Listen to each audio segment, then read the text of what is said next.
Привет, это майор в отставке. Напомню, что меня зовут Олег Кашинцев, я бывший оперативник, майор полиции в отставке. Ну а ныне опасный по версии путинского режима преступник и, разумеется, враг государства. В последние годы кризис в системе МВД России все более усиливался и в итоге достиг своего апогея. И во многом это связано с преступной войной против Украины. На фоне агрессии, которая, можно сказать, высасывает много кадров из разных секторов и сфер деятельности, российские силовые структуры также оказались в состоянии жесткого кадрового голода, который лишь обостряется за счет участия сотрудников МВД в репрессивных операциях на оккупированных территориях и непосредственно в войне, куда их загоняют. Но это лишь верхушка айсберга. Кризис, с которым сталкиваются полицейские и сотрудники других силовых ведомств, глубже и системнее. Он включает не только идущую уже третий год бессмысленную войну, но и коррупцию и палочную систему. Все это следствие сформировавшегося репрессивного режима, руля которого сплошные преступники и жесткая вертикаль власти, где силовики служат не закону и народу, а репрессивному режиму, преступному режиму. В общем, сегодня об этом и поговорим. От вас, как обычно, потребуется поставить лайк, досмотреть это видео до конца, поделиться им и, разумеется, подписаться на этот канал, если вы все еще не сделали этого. Итак, не будем терять время, поехали. Осенью 2022 года в МВД не хватало 90 тысяч сотрудников, а весной этого года уже не менее 152 тысяч. Недостаток полицейских есть более чем в 50 регионах России, где нехватка бывает, что составляет почти треть. Серьезный кадровый кризис в МВД начал особенно четко проявляться на фоне войны и массовой мобилизации. Уже в 2023 году министр внутренних дел Колокольцев признал, что нехватка сотрудников стала критической, особенно в июле, когда из ведомства ушли около 5 тысяч сотрудников. Нехватка более 150 тысяч сотрудников – это серьезная проблема, причем это касается в основном строевых подразделений. Еще летом Матвиенко, так называемая председатель Совета Федерации, жаловалась, что участковые зарабатывают меньше курьеров и таксистов, при том, что, например, в Москве и Костромской области дефицит участковых достигает 75 и 90% соответственно.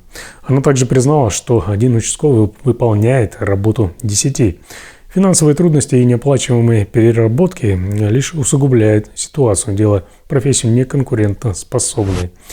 На оккупированных территориях Украины, где российские силовики действуют не как защитники закона, а как каратели, ситуация для откомандированных полицейских еще более критическая. Сотрудников полиции буквально вытягивают на войну, чтобы затыкать ими дыры. Пропаганда пытается оправдать это, называя происходящее героическим долгом, но реальность гораздо мрачнее. МВД разваливается на глазах, а по зову сердца на оккупированные территории никто не едет. Сотрудников либо принудительно загоняют туда, либо же они видят в этом источник хороших денег и сами просятся в командировки. На оккупированных территориях Украины российские полицейские не только подавляют любое сопротивление, но становятся инструментом репрессий против мирного населения. Они проводят регулярные облавы, обыски и арест мирных жителей, подозреваемых в проукраинских взглядах. В итоге можно констатировать, что основные функции МВД к 2024 году свелись к следующим. МВД вынуждено подавлять протесты, участвовать в арестах мирных жителей и выполнять роль реальных оккупантов, словно гестапо во время Второй мировой войны, что все же вызывает у некоторых сотрудников моральный кризис. Некоторые просто отказываются ехать на оккупированные территории из-за страха быть убитыми. Получается, что путинское государство воюет сейчас на два фронта: с внешним для него врагом в Украине и внутренним своим народом.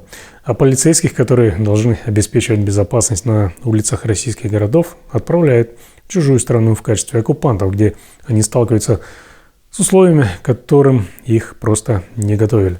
Их отправляют практически на передовую под видом гуманитарной миссии или контрольных задач. Разумеется, есть среди полицейских и Z-патриоты, которые это делают с удовольствием. Это приводит к массовому оттоку кадров из МВД. Кто-то уходит, потому что не хочет участвовать в оккупации, кто-то морально выгорает, кто-то увольняется, чтобы заключить контракт с Министерством обороны, чтобы заработать побольше денег, закрыть ипотеки и кредиты. А кто-то просто физически не возвращается домой. Вернее, возвращается только в пластиковом пакете, мешке, или коллегой. Это еще больше усугубляет проблему нехватки кадров. Для работы на оккупированных территориях отделам кадров приходилось даже призывать тех, кого уволили из МВД за нарушения, и уговаривать пенсионеров вернуться в строй. Всем им обещали восстановить звание и вернуть стаж, если они согласятся работать там. А для тех, кто близок к пенсии и оказался там под угрозой увольнения, есть такой план: тихо дожить до пенсии на оккупированных территориях, а потом просто свалить. В итоге на улицах российских городов остается все меньше полицейских. Тех же, кто остается, ждет усиленная нагрузка, они работают за двоих, за троих или даже за четверых, что приводит к выгоранию, увеличению числа нарушений и росту коррупции. Вместе с этим преступность на улицах растет, поскольку благодаря Путину, который помиловал тысячи настоящих преступников, включая убийц и маньяков, опасные преступники начинают возвращаться с войны в города и села. Известно много случаев, когда бывшие осужденные за тяжкие преступления вновь совершили зверские убийства после возвращения в свои регионы. Думаю, что с каждым днем война и репрессии в отношении своих же граждан только усиливает раскол в системе МВД. Российская власть пытается одновременно удержать контроль над оккупированными территориями и собственным населением, ужесточая репрессивное законодательство и наделяя силовые органы еще большими полномочиями. Но чем дальше идет война, тем больше трещин появляется в аппарате МВД. Подумайте, какова реальная мотивация служить в органах, когда тебя в любой момент могут отправить на войну. Если ты откажешься, вполне себе можно получить тюремный срок. Это еще одна демонстрация того, как власть относится к своим людям. Они для нее просто расходный материал.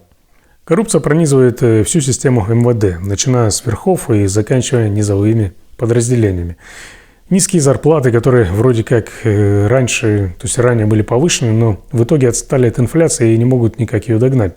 Отсутствие социальных гарантий и постоянное давление сверху подталкивает сотрудников к тому, чтобы искать дополнительные источники дохода. Многим полицейским приходится закрывать глаза на преступления местных элит и чиновников или участвовать в теневых схемах, лишь бы остаться на своих постах. В регионах России зарплата рядовых сотрудников МВД зачастую не превышает 40-50 тысяч рублей. Это при том, что уровень инфляции и роста цен делает такую зарплату смешной. Блять! Ебаться ракет, нахуй! В результате многие сотрудники полиции начинают видеть в коррупции, в коррупционных схемах способ выживания, а не какое-то исключение. Более 60% сотрудников МВД так или иначе вовлечены в коррупционные схемы. Этот показатель особенно высок среди сотрудников, работающих в отдаленных регионах и на оккупированных территориях, где они часто работают без надзора и получают взятки за закрывание глаз на преступления местных элит. Кроме того, коррупция еще является и причиной того, что квалифицированные и честные сотрудники массово увольняются, видя, что даже честная работа не приносит никаких дивидендов. Остаются либо те, кто примирился с системой, либо те, кто активно пользуется ее слабостями в свою пользу. Этот процесс только ускоряет распад всей правоохранительной системы, создавая благодатную почву для дальнейшего разрастания криминала и социального хаоса. Но коррупция не единственный бич МВД. Еще одной из причин деградации системы является палочная система, когда работа сотрудников оценивается не по качеству, а по количеству выполненных задач. Важен не результат борьбы с преступностью, а количество проставленных галочек в отчетах. Это вынуждает полицейских фальсифицировать результаты, заниматься мелкими задержаниями или откровенными репрессиями, чтобы просто выполнить норму. Система работает по принципу «лучше посадить невиновного, чем не выполнить план». Это приводит к тому, что серьезные уголовные дела остаются темными, реальные преступники уходят от ответственности, а полицейские тратят свое время на фиктивные дела, не имеющие никакого отношения к защите правопорядка, что приводит к их профессиональной деградации. Но даже при этом в некоторых регионах процент раскрываемости преступлений умудряется падать до 40% и ниже, особенно в сельской местности. Это связано с тем, что даже опытным сотрудникам, включая следователей, приходится заниматься рутинной работой, занимаясь палочными делами, а не реальными серьезными преступлениями. Ну и, разумеется, палочная система развращает сотрудников, вынуждая их работать против собственного народа идти вразрез с присягой, что окончательно подрывает доверие к полиции. На фоне всех этих проблем сотрудники МВД оказываются еще и заложниками жесткой вертикали власти. Любая инициатива, направленная, например, на улучшение системы, подавляется на корню. Вертикаль власти в МВД устроена так, что каждый приказ, исходящий сверху, должен выполняться беспрекословно.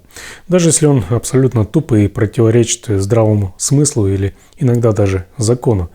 Начальники не только боятся потерять свои места, но и почти тюремный авторитет, показавшись слабыми в глазах подчиненных, а подчиненные боятся потерять работу, карьеру и возможность зарабатывать на жизнь.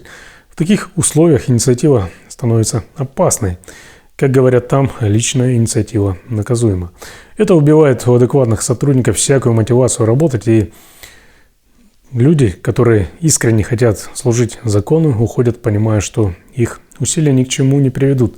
В результате такой естественной негативной селекции МВД превращается в послушный инструмент для репрессий, а не орган, защищающий права граждан. Кризис, с которым сталкивается МВД, не может быть решен простыми реформами. Это последствия четвертьвековой несменяемости власти и подпитаны еще и неоправданной войной.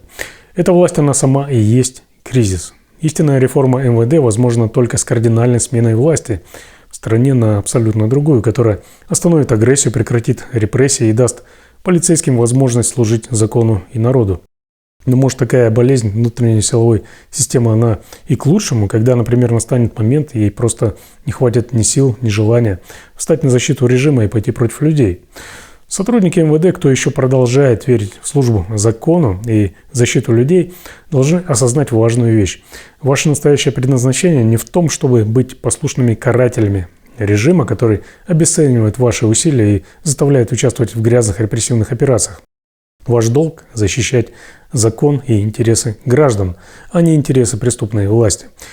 Все, что делает власть, это пытается залатать вами дыры, когда система рушится на глазах. Коррупция, палочная система и подавление инициативы – это следствие существования преступного режима, который использует вас для удержания своей власти, подавления протестов и репрессий.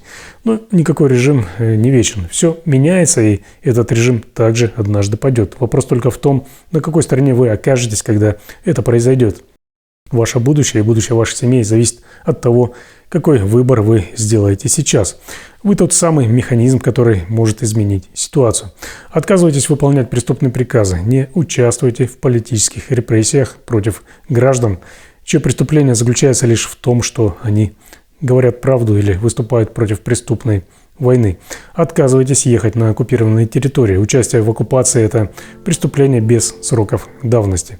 Не становитесь военными преступниками. Система рухнет, и будущее страны будет зависеть от тех, кто выберет правильную сторону. Ваша честь не в том, чтобы выполнять приказы сверху. Ваша честь – это верность закону, народу и правде. У меня на сегодня все. Для получения оперативной информации не забывайте подписываться на мой телеграм-канал. Ссылку, думаю, что вы найдете.